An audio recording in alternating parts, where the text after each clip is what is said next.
Hi, good morning. I hope you are doing great. In the last class, we discussed about light reaction and then we discussed about chemiosmotic hypothesis.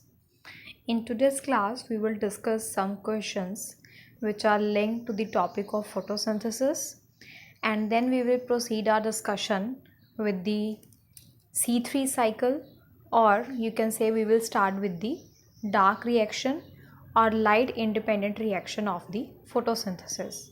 So let's start with the questions first.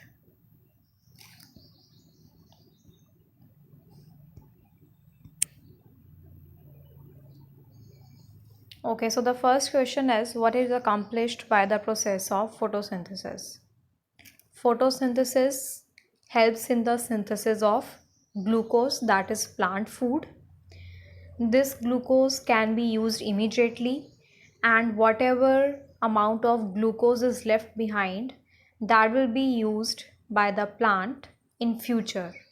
It can be stored in the form of starch, or it can be converted into fats for the future use. And this plant food is used by the plant for performing various life activities, okay, various processes, like it uses it as a food for the seed germination. It uses it for the formation of cell wall, plasma membrane. Okay, so this is actually the food of the plant which can be used for various life activities. Then second one is, what is the function of cellular respiration? We have discussed about respiration in brief. So cellular respiration is actually the breakdown of food in the presence of oxygen to release energy.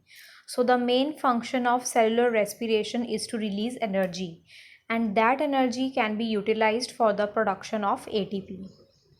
That is energy currency of the cell. And this ATP in turn can provide energy for the various life processes. Third, what is ATP? ATP is the energy currency of the cell, that is adenosine triphosphate, which is produced by mitochondria. Okay, mitochondria is the main organelle which helps in the cellular respiration. It helps in the aerobic respiration, that is respiration which takes place in the presence of oxygen. So mitochondria is called as the powerhouse of the bank, powerhouse of the cell, okay, because it results in the production of energy currency, that is ATP, and ATP is responsible for providing energy for various life processes.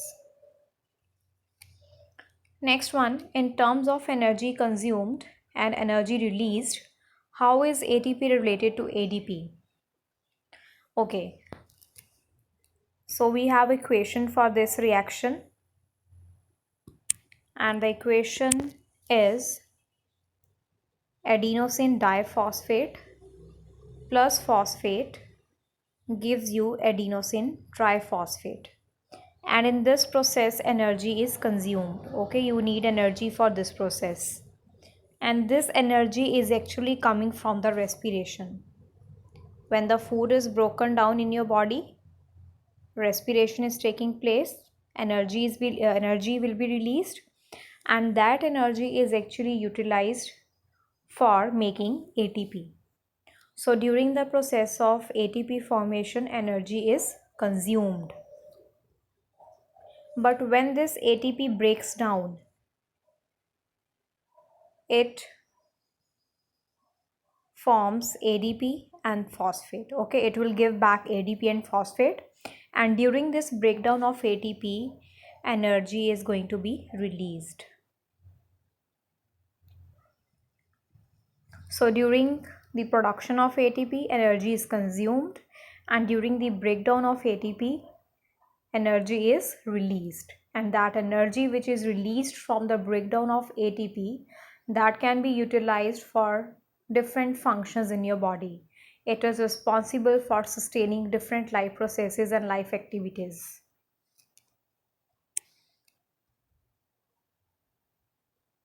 Here also you can see in this picture that you have adenosine diphosphate, to which phosphate is being added, and when adenosine phosphate reacts with phosphate, adenosine diphosphate reacts with the phosphate, it forms adenosine triphosphate, and for this energy is required, energy is consumed.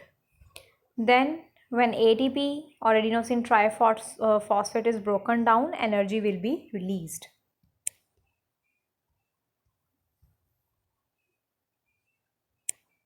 Next, what is chlorophyll?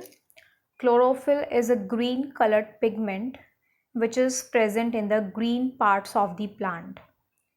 And if I talk about the green parts of the plant, they are leaves and stem in cases of young plants. So the chlorophyll is a green colored pigment which is responsible for the absorption of solar energy, and this solar energy is then converted into chemical energy by the process of photosynthesis. Okay, where in a typical plant cell are the green parts located? So the green parts are either leaves and in some cases stems also, like in case of young plants. But the plants which are quite old, okay, like woody plants, their leaves are green, not the stems, right? And name the organelle where it is often located in the cell. So the green parts are due to the presence of organelle chloroplast, right? And chloroplast contains pigment chlorophyll, which imparts green color to the leaves and stems in case of young plants. Then function of mitochondria. Mitochondria helps in the cellular respiration, which in turn provides energy for the synthesis of ATP. And the mitochondria, if we talk about the life forms, the types of organisms in which the mitochondria is present, then it is present in all the organisms except Monera kingdom, that is bacteria. It is present in Protista kingdom, fungi kingdom, Plantae, as well as Animalia, but it is absent in Monera.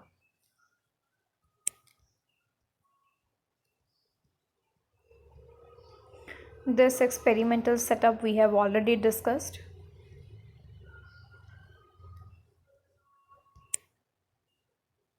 Okay, coming to the next question. Which releases energy? So here in this question, two processes have been given, and out of these two processes, we have to identify that which process releases energy. First is metabolic pathways that synthesize larger molecules from the smaller ones. Okay, so we have the smaller molecules and they are converted to larger molecules. So basically we are synthesizing larger and complex molecules from the simpler and smaller ones, and this process is called as anabolism.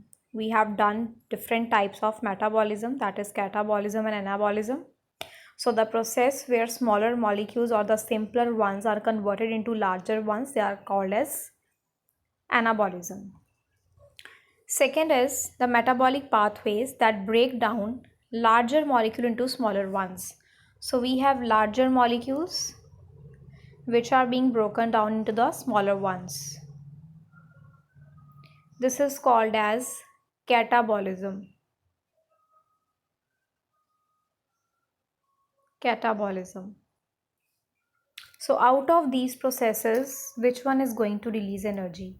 We have already discussed this, and examples also we have discussed. Like in anabolism, example is photosynthesis, where we are using small molecules like carbon dioxide and water to produce glucose. That is the complex molecule, and there we are using solar energy. So whenever anabolism is taking place, you are forming complex substances from the simpler ones, energy is always consumed. While on the other hand, in case of catabolism, where the larger substances are broken down into the smaller ones, the energy is always released. For example, in respiration, we are breaking down glucose in the presence of oxygen to release energy. So that is catabolism. Okay, so out of these two processes, catabolism is going to release energy.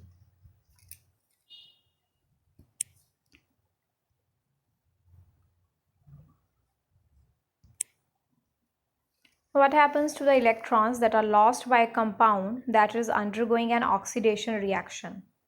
Okay, so these electrons which are lost by a compound that is undergoing an oxidation reaction, the electrons will be added to another compound and it will result in the reduction. Or we can say the electrons will enter in the electron transport chain, in which the electrons will be accepted by some substance which will be reduced. Okay, so basically if one of the substance is losing electrons, the other must be accepting it, right? So the other molecule or the another substance which is accepting these electrons is getting reduced. Coming to the next question, which contains more energy? A compound in its oxidized form or a compound in its reduced form? So reduced form will have more energy. I'll give you the example through the photosynthesis and respiration equation. Here we have respiration equation. Like we have photosynthesis. Okay, I'm writing photosynthesis first. Carbon dioxide, water is converted into glucose, C6H12O6, and oxygen is also released. But in respiration, this glucose is broken down in the presence of oxygen to release carbon dioxide and water, right? In this process, that is photosynthesis, you are using solar energy. And in this process, carbon is getting reduced.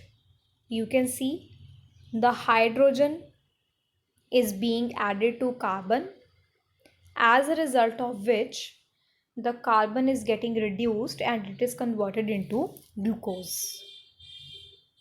And here no energy is being released. But in the another process, that is respiration, your carbon dioxide, that is reduced molecule, that is being broken down to release energy. So basically, when reduced compound is broken down, when reduced compound is oxidized, it will release energy. जितना ज़्यादा कोई compound reduced होगा, उसको break down करने से उतनी ज़्यादा energy release होगी. और जितना सब्सटेंस कोई कम रिड्यूस्ड होगा, जितना ज़्यादा वो ऑक्सीडाइज्ड होगा, उसको ब्रेक करने से उतनी कम एनर्जी रिलीज़ होगी. This is basically linked with the electrons और हाइड्रोजन. ठीक है, अगर हम रिड्यूस्ड कंपाउंड की बात करें तो रिड्यूस्ड कंपाउंड के पास हाइड्रोजन भी ज़्यादा होंगे, उसके पास इलेक्ट्रॉन्स भी ज़्यादा होंगे, right?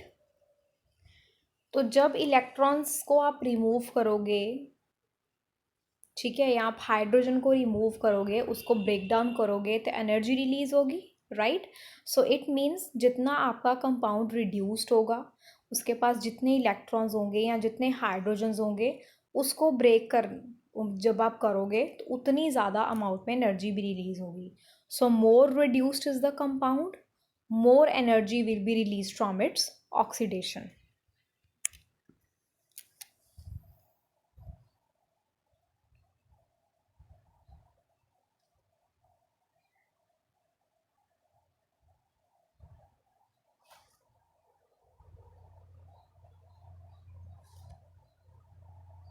Okay, here you have to identify the parts of the chloroplast. The part A represents stroma or cytoplasm of the chloroplast. B represents membrane of the chloroplast. C is your thylakoid. Okay, C is pointing towards the single round structure, so that is your thylakoid. And this D part, that is group of thylakoids, that is called as granum.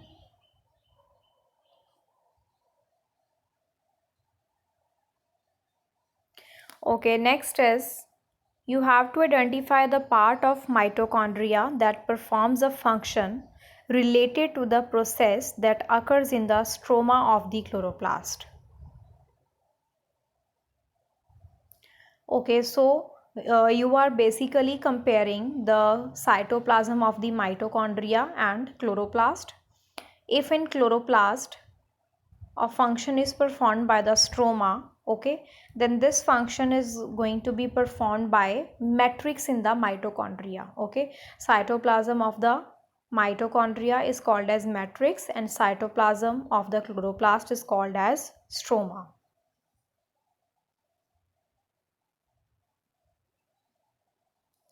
Metabolism we have discussed already. It is the sum total of all the chemical processes which are taking place in the living system, and it is further divided into two parts.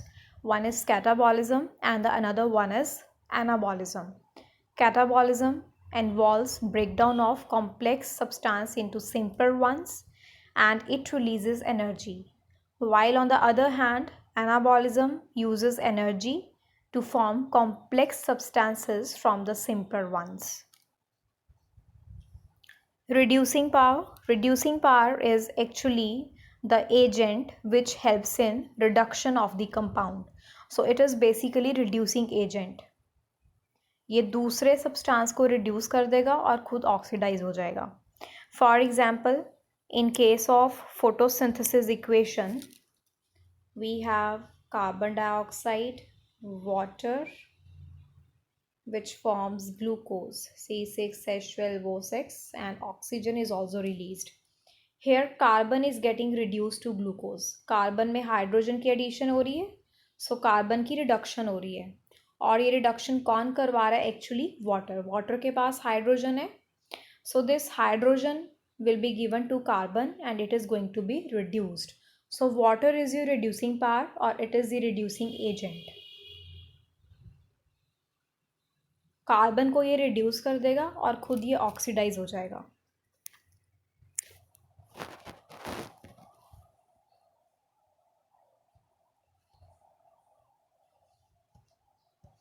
Okay, next question. What are the two sets of reactions that are involved in the photosynthesis?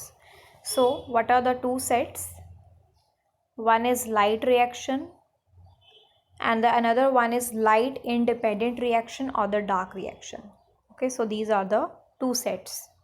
Light reaction takes place in the thylakoids membrane and dark reaction takes place in the stroma or cytoplasm of the chloroplast. In light reaction, ATP and NADPH are synthesized, and in the dark reaction, glucose is synthesized by using ATP and NADPH.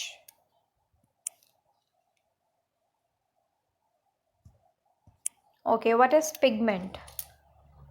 Pigment actually refers to a colorful molecule or a colorful substance that is capable of absorbing light and emitting light. Okay, ये light को तो absorb करेगा ही करेगा, इसके अलावा light को emit भी करेगा. So that appears to be colourful. For example, chlorophyll absorbs maximum light in the blue and red region and it reflects green color that is actually visible to your eyes. That's why chlorophyll appears to be green in color. In reference to the properties of light, what makes chlorophyll green? Okay, so this we have already discussed. What makes chlorophyll green? Actually, chlorophyll is not green in color. But why it appears green to your eyes? Because it reflects green light. It is absorbing blue and red light, but it is reflecting green light. And your eyes are able to see reflected light actually. Okay, so the reflected light is green. That's why the chlorophyll appears to be green in color. Okay, what is the advantage to a plant of having more than one pigment? We already discussed that plants contain light harvesting complex, which is actually a set of pigments containing reaction center, that is main chief pigment chlorophyll A, and apart from this chlorophyll A, it also contains some accessory pigments like xanthophylls, carotenoids and chlorophyll B. Now chlorophyll A is capable of absorbing the blue and red light. But what about other colors of the light, other wavelengths of the light? Those are absorbed by the accessory pigments like xanthophylls, carotenoids, and chlorophyll B. So basically, the accessory pigments are increasing the efficiency of the photosynthesis so that maximum amount of light can be absorbed, which would result in the more production of glucose.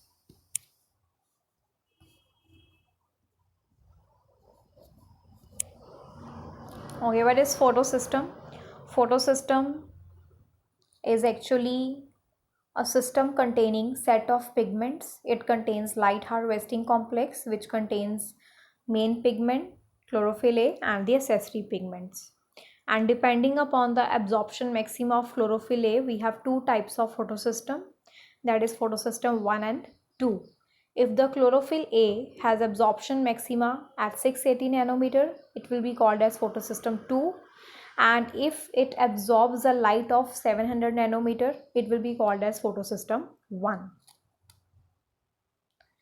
Identify the types of molecules that are present in the photosystem. So we have chief or main pigment, that is your chlorophyll A, and then we have accessory pigments, which are xanthophylls, carotenoids, and chlorophyll B, and we also call them as antennae. And the chief or main pigment is called as reaction center.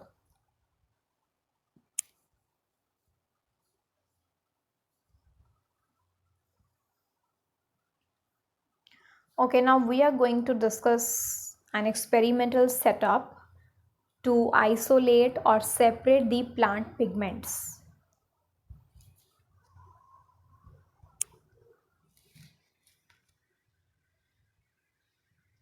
I already told you that plants contain number of pigments like chlorophyll A, chlorophyll B, xanthophylls, carotenoids, and these pigments are of different colors.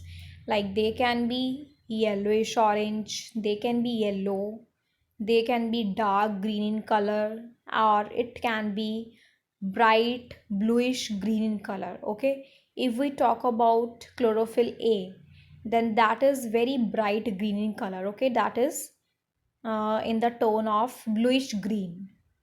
Then chlorophyll B is yellowish green. Then similarly, xanthophylls, carotenoids also have particular colors. Okay, so what we are doing in this experimental setup, we are separating these pigments. Yes, you can separate the pigments from the leaf, and you can also separate the pigments from the ink as well. Okay, so here we will discuss that how the pigments can be separated, and the technique is called as chromatography. Chroma basically means color. Okay, so here we are using a piece of paper to separate the different pigments present in the leaf, so that is chromatography. Now what procedure we are going to follow? You have to attach the large test tube to a retort stand. Okay, so you have to place your test tube in a stand and set up the cork stopper and the paper clip as shown. So what you have done here is,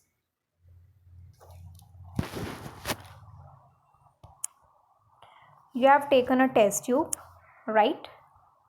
And in the test tube you have placed your chromatographic paper, that is white in color.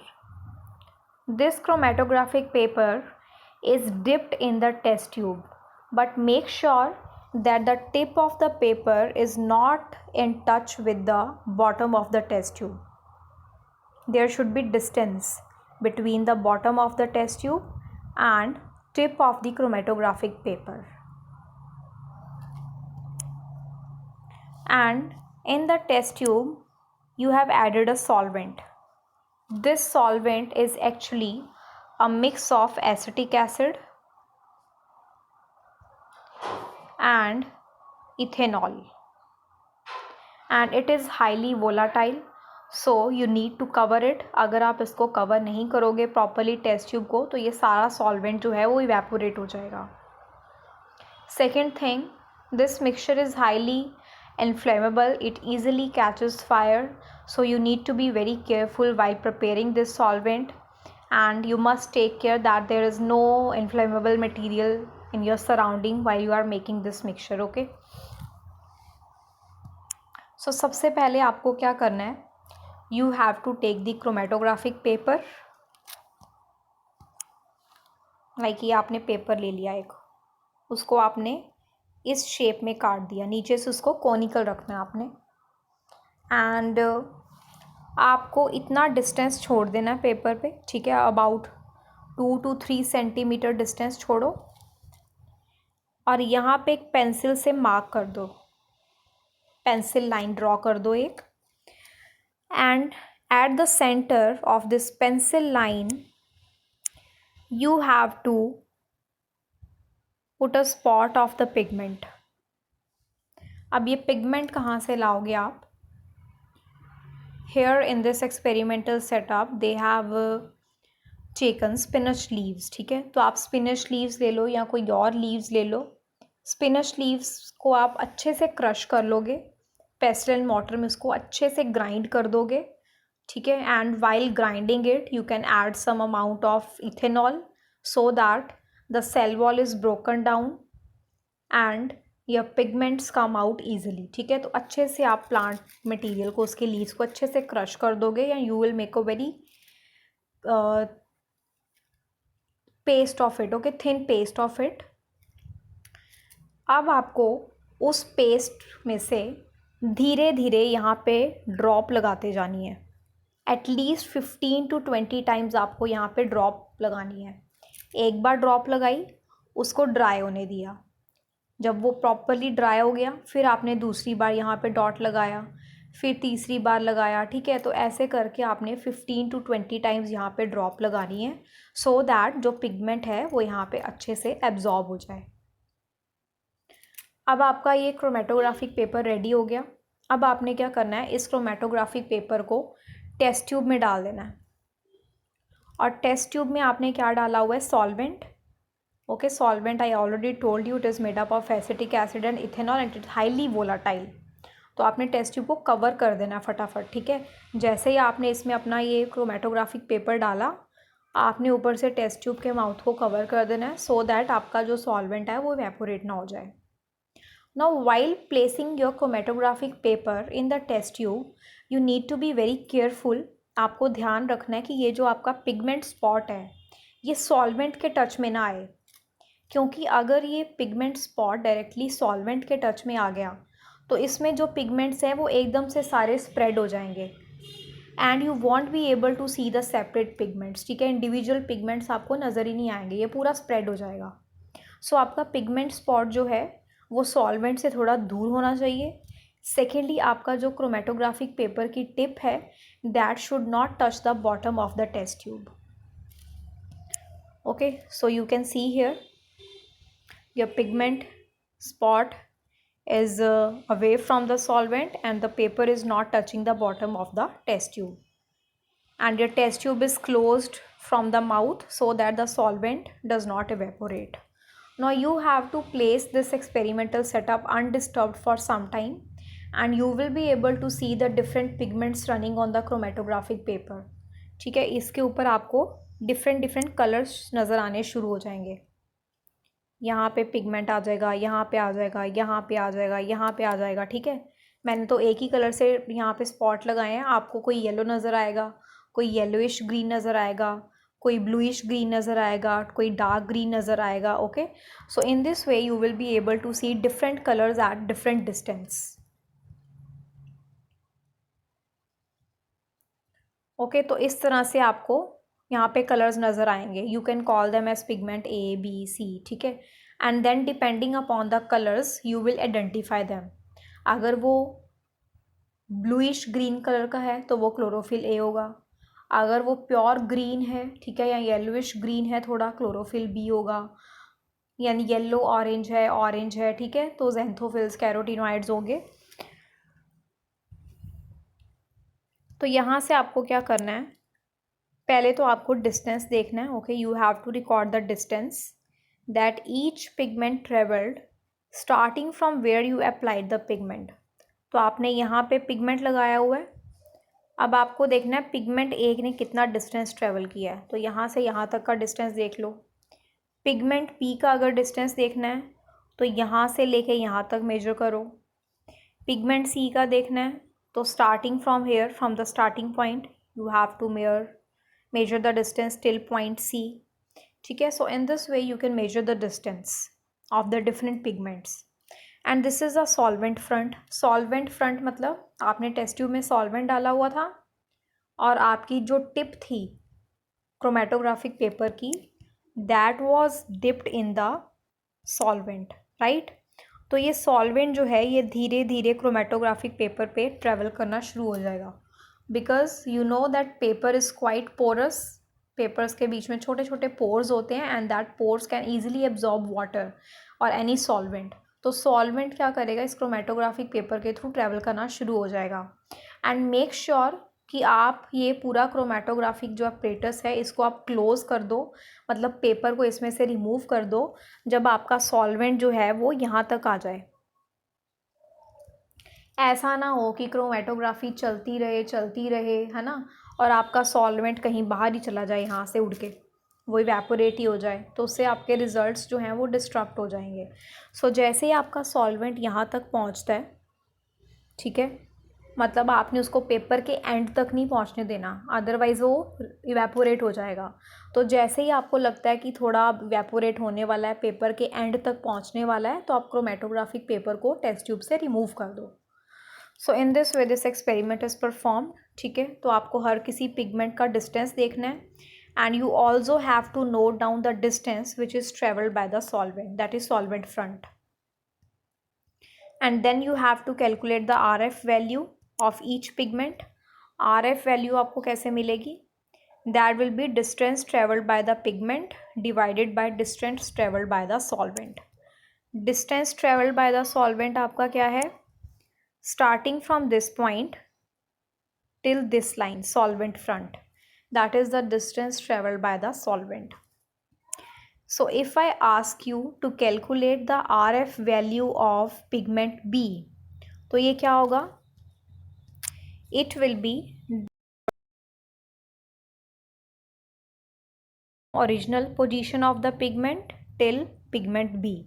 So that is the distance covered by pigment B. And starting from here to here, that is solvent front, it is the distance covered by the solvent. So RF value will be distance covered by B divided by distance covered by the solvent. So that is RF value of the pigment B.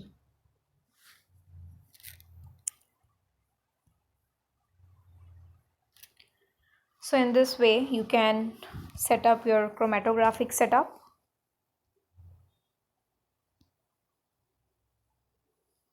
So here the colors are given. So जो भी आपको colour दिखता है वहाँ पे paper पे, तो उसके अकॉर्डिंग आप गेस कर सकते हो कि ये वाला पिगमेंट होगा.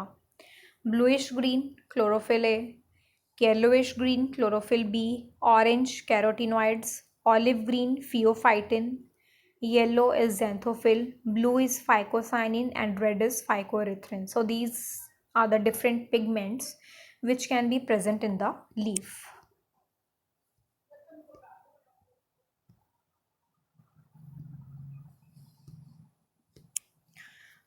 Okay, so coming back to the questions, describe or sketch what happens to the electrons in the electron transport system. Yesterday we discussed about the chemiosmotic hypothesis, in which we discussed that how electrons move from one electron acceptor to the another electron acceptor, like they pass on to the plastoquinone, plastocyanin, cytochrome B6F, and ultimately they go to photosystem 1. So that is basically your electron transport chain or electron transport system, which operates during the light reaction, and that results in the formation of ATP and NADPH. I'll send you diagram for this. How does NADP positive becomes converted to NADPH. Here you can see the electrons are coming from photosystem 2, and ultimately these electrons are given to photosystem 1.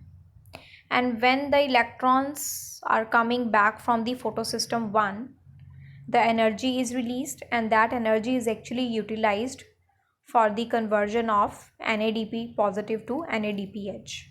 And NADP positive requires hydrogen ions or protons for their conversion to NADPH, and these hydrogen ions are actually used from the stroma.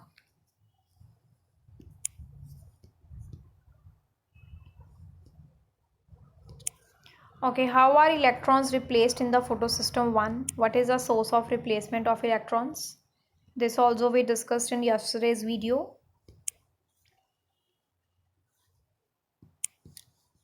The question is about photosystem 1. Okay, so you can see the light energy is falling on the photosystem 1, and electrons are excited, they are jumping to higher energy states.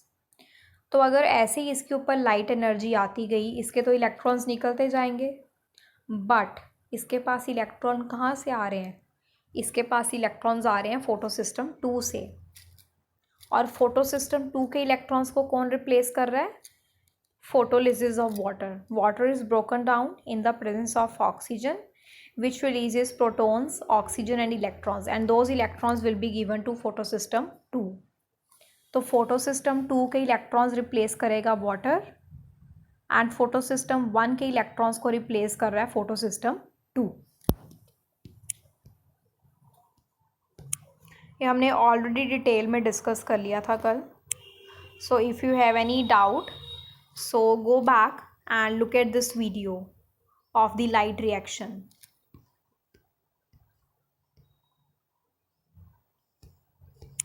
What is the effect of having a greater concentration of hydrogen ions in the thylakoid space than in the stroma? Okay, yesterday we discussed about chemiosmotic hypothesis. So answer of this question lies in this hypothesis, that is chemiosmosis. In chemiosmosis we discussed that in stroma the concentration of hydrogen ion is less, and in lumen, that is space inside the thylakoid, the concentration of hydrogen ion is more. So what is the significance of this difference in the concentration? Stroma में hydrogen कम है, lumen में hydrogen ज़्यादा है, तो इससे हमें क्या benefit मिल रहा है? इससे क्या होगा? प्रोटॉन ग्रेडियंट इस्टेब्लिश हो जाएगा. Proton gradient means difference in the concentration of the protons or hydrogen ions, and as a result of this gradient or difference in the concentration, the protons will start moving from lumen to the stroma through the ATP synthase. कल हमने discuss किया था कैमियोस्मोटिक hypothesis में कि आपकी जो thylakoid membrane है उसमें फोटोसिस्टम 1 होता है, फोटोसिस्टम 2 होता है, इलेक्ट्रॉन कैरियर्स होते हैं, electron acceptors are there, and then we already also discussed about the ATP synthase which have two subunits CF0 and CF1. और उसी ATP synthase के थ्रू क्या होता है?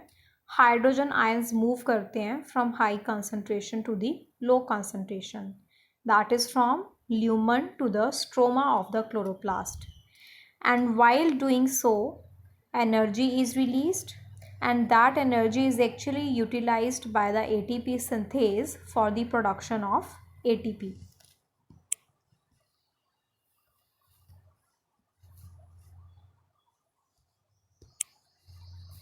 Okay, why hydrogen ions cannot diffuse out of the thylakoid space? Okay, this is your lumen of the thylakoid. Okay, space inside the thylakoid, and the outside is stroma. And we saw कि जो lumen के अंदर hydrogen है वो stroma में कैसे आते हैं? ATP सिंथेज के through. Why this happens? Hydrogen ions जो हैं वो एटीपी सिंथेज के थ्रू ही क्यों बाहर आते हैं? Why they don't come out as it is without any requirement of ATP synthase? So the answer is the membrane of thylakoids is impermeable to the transportation of hydrogen ions or any other charged molecule. So any charged molecule and hydrogen ions cannot pass through it. ठीक है, जो membrane होती है, आपने पढ़ा है कि जो membrane होती है that is selectively permeable. It allows the entry and exit of only selected substances through it. So the thylakoid membrane is impermeable for the charged molecules or hydrogen ions. So hydrogen ions cannot be transported through it, okay? It cannot diffuse out of the thylakoid space. So that's why we need ATP synthase. That is a type of protein.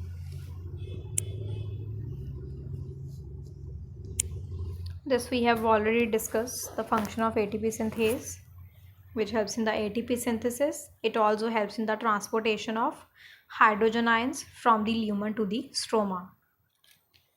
Next, what two events are linked in chemiosmosis? Okay, so what is happening in the chemiosmosis? Two events are linked here. One, electron transportation is taking place during the light reaction. And secondly, this electron transportation is linked to ATP synthesis. So it means your chemiosmosis is performing dual role. On the one hand, it is transporting the electrons in the light reaction, and on the second hand, it is also generating ATP, because during the electron transportation, the proton gradient is established. In the stroma, hydrogen ion concentration is less and in lumen it is high. So this proton gradient is utilized by the ATP synthase for the production of ATP.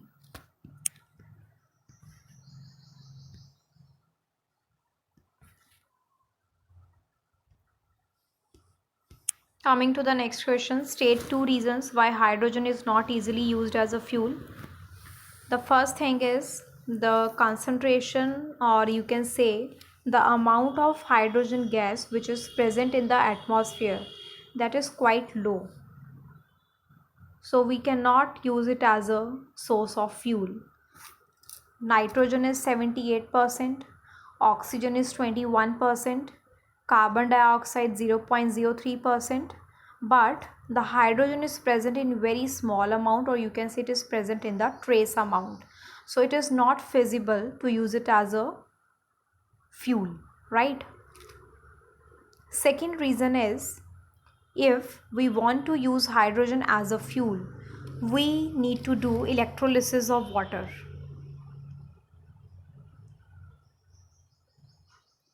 Electro means electricity, lysis means breakdown. So breakdown of water in the presence of light gives us hydrogen gas and oxygen gas.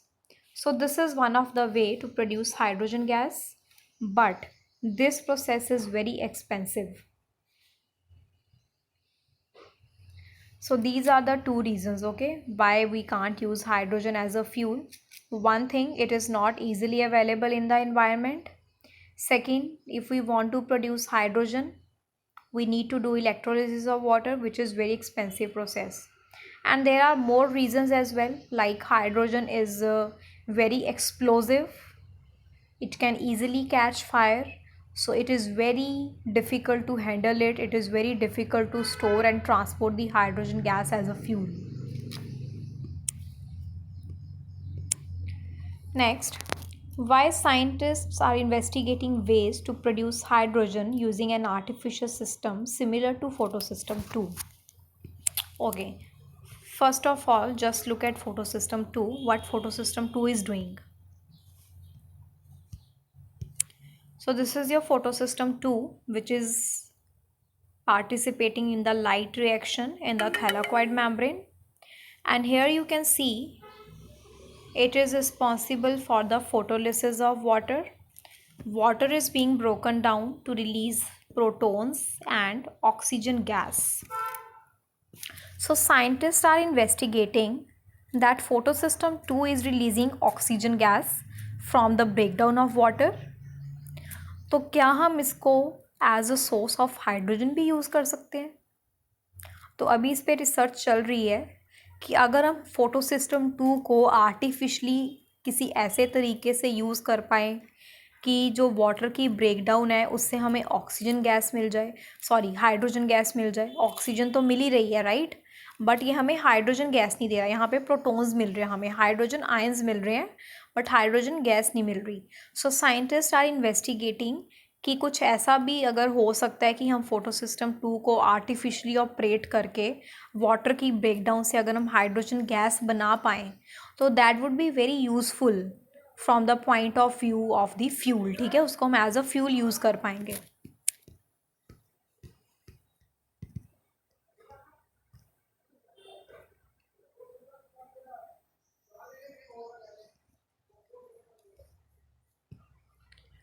Okay, so this is all about the questions and experimental setups. In the next video, we will discuss about the light independent reaction or the dark reaction, in which we will discuss about the C3 cycle or Kelvin-Benson cycle.